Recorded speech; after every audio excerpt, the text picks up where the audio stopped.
Halo semuanya, perkenalkan nama saya Marves Subekti dengan NIM 1652720. Saya dari kelompok 4, kelas Fisika 17. Hari ini saya akan membahas soal tutorial Fisika dasar kedua ITB 2021, khususnya nomor 5 di bagian A. Sebelumnya saya akan menampilkan soal terlebih dahulu. Di sini terdapat kasus sebuah benda akan mengalami gerak melingkar dengan laju konstan. Ketika arah gaya total itu yang bekerja padanya adalah tegak lurus arahnya dengan arah kecepatannya. Apakah yang akan terjadi pada laju benda jika arah gaya total tidak tegak lurus dengan arah kecepatannya? Ini akan saya gambarkan terlebih dahulu. Seperti ini lintasan gerak melingkar, dimana kalau misalnya terdapat sebuah objek atau partikel gitu ya, yang arah kecepatan tangensialnya itu tegak lurus dengan arah percepatannya, maka dia akan mengalami gerak melingkar. Nah, di sini kita bisa menyamakan ya antara percepatan dengan gaya arahnya, karena arah gaya pada gerak melingkar ini sangat bergantung terhadap percepatannya. Jadi bisa percepatan sentripetal arahnya ke titik pusat lingkaran. Artinya gaya sentripetal pun arahnya ke titik pusat lingkaran, gitu ya. Jadi di sini gaya dan percepatan itu arahnya sama. Jadi kita bisa mengasumsikan untuk arah dari percepatan itu sama dengan arah dari gaya itu sendiri. Nah, di sini pertanyaan itu bagaimana jika arah gaya totalnya itu tidak tegak lurus gitu ya terhadap arah percepatannya. Jadi mungkin saya bisa gambarkan seperti ini. Nah, sebenarnya arah percepatan atau arah gaya itu bebas teman-teman. Cuman saya menggambarkan seperti ini agar lebih mudah, tapi sebenarnya bisa ke arah mana saja ya untuk resultannya ya. Nah, di sini pertanyaannya adalah bagaimana dengan lajunya gitu ya. Apa yang terjadi dengan laju jika percepatannya itu tidak lagi tegak lurus dengan kecepatan tangensialnya? Nah, di sini mungkin solusi yang saya tawarkan gitu ya.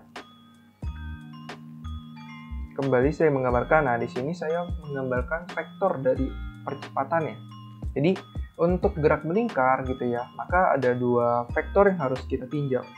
Nah, karena di sini saya tinjau secara koordinat polar gitu ya. Jadi ada arah secara radial dan ada arah secara tangensial. Nah, artinya ada satu buah variabel yang akan menyinggung garis atau lintasan si objek, dan satu lagi arahnya radial, entah itu masuk atau sepanjang jari-jari lingkaran, gitu ya. Nah, di sini saya proyeksikan gitu ya sehingga membentuk sebuah vektor yang arahnya tegak lurus. Nah, artinya di sini kita bisa lihat bahwa jika kita proyeksikan seperti ini, maka si objek ini akan mengalami dua percepatan, gitu ya. Percepatan sentripetal yaitu percepatan arahnya radial atau menuju pusat lingkaran atau sepanjang jari-jari gitu ya arahnya. Satu lagi arahnya secara tangensial, menyinggung lintasan dari parabola, yaitu percepatan tangensial, gitu ya, yang arahnya sama dengan kecepatan tangensial. Sehingga dalam arah tangensial kita bisa dapatkan bahwa nilai dari percepatan tangensial itu merupakan turunan dari kecepatan tangensial terhadap waktu, gitu ya.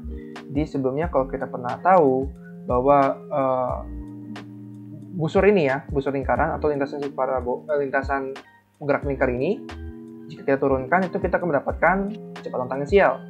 Jika kecepatan tangensial ini kita turunkan terhadap waktu, kita akan mendapatkan percepatan tangensial, gitu ya.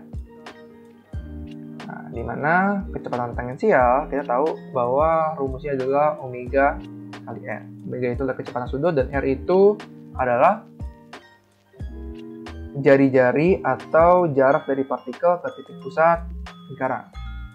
Sehingga kita substitusikan PT-nya dengan omega kali R, dan kita anggap R-nya konstan ya teman-teman, karena jika R-nya tidak konstan, kita tahu bahwa nanti geraknya akan berbeda lagi, gitu ya.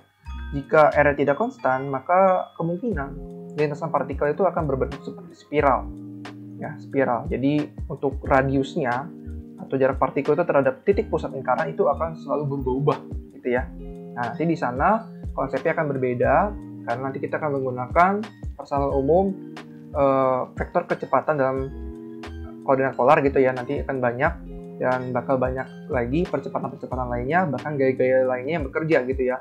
Sebagai contoh, misalnya kalau misalnya R tidak konstan gitu ya, maka nanti akan ada namanya percepatan Coriolis dan juga percepatan radial yang arahnya itu keluar dari objek itu. Kalau percepatan radial itu ke arah atas, jadi ditarik keluar, sama juga dengan percepatan Coriolis gitu ya. Dia menarik keluar si objek ini sehingga si objek ini akan bergerak melingkar gitu ya. Tetapi juga ditarik ke arah luar, ke atas gitu ya.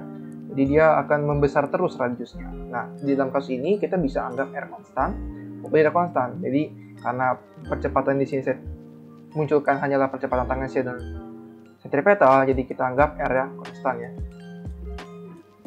Sehingga R kita bisa keluarkan dan kita bisa turunkan omega terhadap waktu, di mana omega terhadap waktu itu sama juga dengan percepatan sudut atau alfa kita sebutnya biasanya. Sehingga persamaan dari percepatan tangensial itu sama dengan R kali alfa. Sehingga kita bisa simpulkan gitu ya, karena adanya alfa atau percepatan sudut, kita bisa mendapat kesimpulan bahwa nilai laju objek itu akan terus berubah-ubah terhadap waktu ya. Nah, di sini harusnya bukan sentripetal tapi percepatan sudut ya. Percepatan sentripetal itu fungsinya hanya untuk menarik partikel atau objek menuju titik pusat lingkaran. Oke, di sini mungkin saya biar tidak bingung saya akan coret percepatan sudut.